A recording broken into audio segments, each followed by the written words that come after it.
Platform. Hello friends, welcome to my YouTube channel CDS preparation platform. तो आज की video में मैं आपसे डिस्कस करूंगी कि आखिरकार सीडीएस एग्ज़ाम होता क्या है। सबसे पहले मैं आपको बता दूं कि जो आज की जो वीडियो है मेरी, ये बाइलिंगुअल है। इसको इंग्लिश मीडियम और हिंदी मीडियम दोनों के बच्चे देख सकते हैं। तो आज की वीडियो में हम डिस्कस करेंगे कि सीडीएस एग्ज़ाम होता क्या है, कंबाइंड डिफेंस सर्विस एग्जामिनेशन। इस एग्ज़ाम की एजुकेशनल प्रोसेस क्या होती है, इसका एज क्राइटेरिया क्या होता है, क्या गर्ल्स आर्म फोर्स में अप्लाई कर सकती हैं, और फाइनल ईयर वालों बच्चों के लिए इसमें क्या रूल है, इसका सिलेबस क्या होता है, इसका एग्ज़ाम पैटर्न क्या होता है, इसकी मार्किंग स्कीम क्या होती है, कंप्लीट सिलेक्शन प्रोसेस क्या होता है सीडीएस का। तो सबसे पहले अगर मैं सीडीएस की बात कर लूँ, सीडीएस डिफेंस डिपार्टमेंट में एनडीए के बाद कंडक्ट किए जाने वाला सेकेंड लेवल का सबसे बड़ा एग्ज़ाम है। सेकेंड लेवल पर कंडक्ट किए जाने वाला सबसे बड़ा एग्ज़ाम है, एनडीए के बाद कंडक्ट किए जाने वाला। अगर सीडीएस की बात करूँ तो सीडीएस के थ्रू हम डिफेंस डिपार्टमेंट के किसी भी डिपार्टमेंट में एंट्री कर सकती हैं, चाहे वो इंडियन मिलिट्री डिपार्टमेंट हो या नेवी डिपार्टमेंट हो या एयरफोर्स डिपार्टमेंट हो। अगर मैं बात करूँ तो Union Public Service Commission is conducted by the CDS Combined Defence Service Examination. तो CDS exam conducted for arm force training institute, Indian Military Academy, Indian Naval Academy, Indian Air Force Academy and Officer training academy.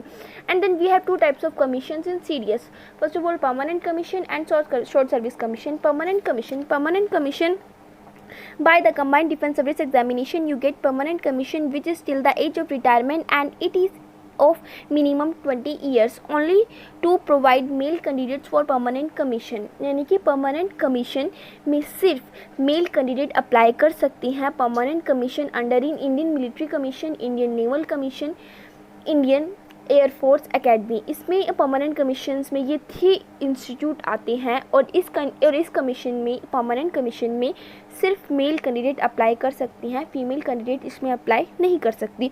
अगर उसके बाद मैं बात करूँ कि short service commission, the commission is up to 14 years of service. ये 14 years of service मतलब 10 years की सर्विस करने के बाद you get an option for extension और रिटायरमेंट और को depending upon the vacancy in the army and you are also given two option you are permanent commission.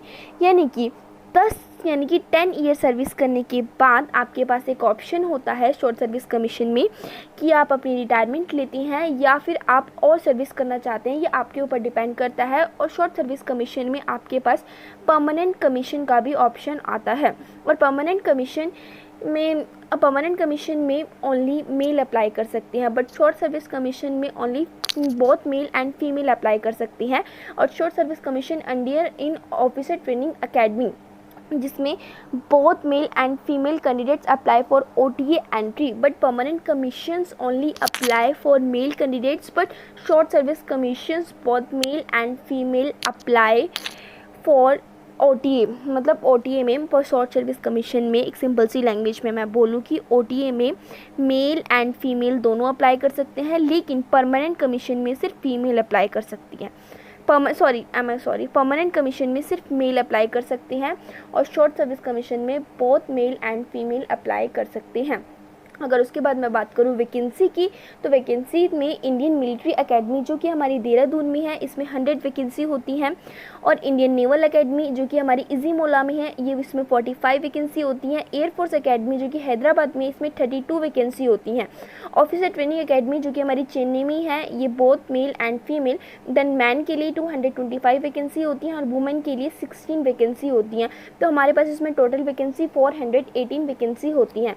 उसके बाद अगर हम बात करते हैं कि एज लिमिट्स क्या होती है, एज लिमिट्स में हम बात करें सबसे पहले IMA की, इंडियन मिलिट्री एकेडमी में एज लिमिट 19 to 24 होती है, फॉर इंडियन नेवल एकेडमी में 19 to 24 और एयरफोर्स एकेडमी में 20 to 24 और for officer training academy then OTA में 19 to 25 एज लिमिट्स होती है। उसके बाद अगर हम बात करते हैं कि एजुकेशनल क्वालिफिकेशंस क्या होती हैं इस एग्ज़ाम की, तो अगर हम बात करी जाए तो इंडियन मिलिट्री एकेडमी में graduate from any recognised university, आप BCom से, BA से, BSc से, आप किसी भी, आपके पास कोई भी ग्रेजुएशन है एनी रिकॉग्नाइज्ड यूनिवर्सिटी से, तो आप इस एकेडमी में, इस डिपार्टमेंट में, इस इंस्टीट्यूट में आपको एंट्री मिल सकती है। अगर वहीं पर हम इंडियन नेवल एकेडमी की बात करें तो you should have an engineer, आप इंजीनियर होने ज़रूरी हो, आपके पास इंजीनियर की डिग्री होनी ज़रूरी है। उसके बाद ही आप इंडियन नेवल एकेडमी में बात कर सकते हो, इंडियन और engineering graduate from a recognised university. उसके बाद अगर मैं बात करूँ कि एयरफोर्स एकेडमी में graduate from a recognised university with physics and math इन 12th स्टैंडर्ड और इंजीनियरिंग ग्रेजुएट। मीन्स आपको 12th स्टैंडर्ड आपका पीसीबी से होना चाहिए, पीसीएम से होना चाहिए, और आपकी जो ग्रेजुएशन है वो बीटेक होनी चाहिए, या फिर कोई भी साइंस स्ट्रीम से हो, बीएससी हो, बीएससी हो, बीटेक हो, चलेगा। उसके बाद अगर ओटीए की बात करूँ कि officer training academy graduate from a recognised university में, बीए, बीकॉम, बीएससी कुछ भी हो, ऑफिसर ट्रेनिंग एकेडमी में चलेगा। वहीं पर बात करूँ कि इंडियन मिलिट्री एकेडमी और ऑफिसर ट्रेनिंग एकेडमी, इन दोनों में अगर बात करूँ तो कोई भी आपके पास ग्रेजुएशन चलेगी। बट इंडियन नेवल एकेडमी में और एयरफोर्स, इंडियन नेवल एकेडमी में इंजीनियरिंग होना मस्ट है, बट एयरफोर्स एकेडमी में आप साइंस स्ट्रीम से आपकी ग्रेजुएशन होनी मस्ट है। उसके बाद ही आप इन एकेडमीज़ के लिए अप्लाई कर सकते हो, इन इंस्टीट्यूट में आप जा सकते हो। और उसके बाद अगर मैं बात करूँ तो सिलेक्शन प्रोसेस क्या होता है। सिलेक्शन प्रोसेस में होता है कि सबसे पहले आपका रिटन एग्ज़ाम होता है। रिटन एग्ज़ाम क्लियर करने के बाद आपका इंटरव्यू, इनकी पर्सनैलिटी टेस्ट होता है। पर्सनैलिटी टेस्ट क्लियर करने के बाद मेडिकल टेस्ट क्लियर करने के बाद final selection merit.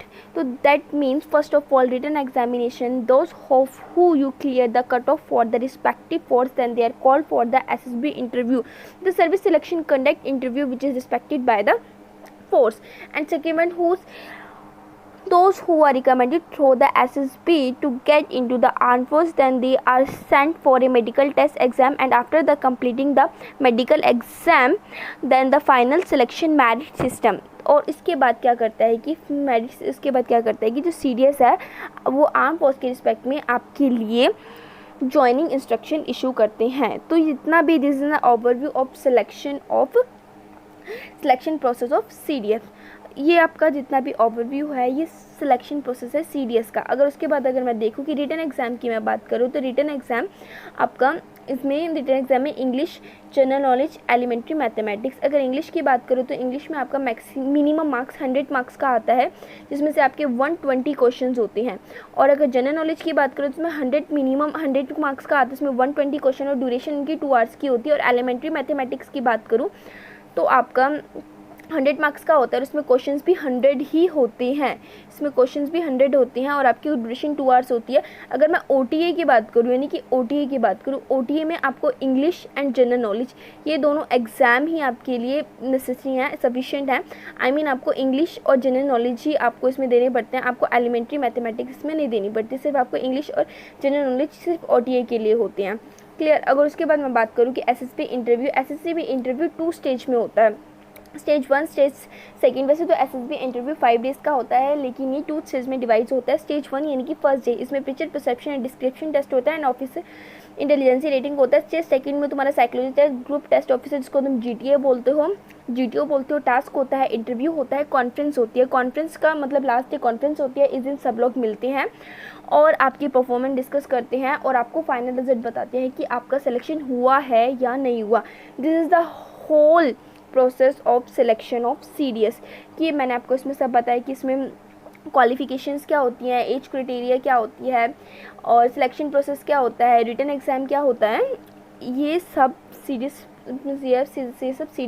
एग्ज़ाम के लिए सफिशेंट हैं। अगर आपको ये वीडियो पसंद आई हो तो आप इसको प्लीज़ शेयर करें, सब्सक्राइब करें एंड लाइक करें। Thank you for watching this video.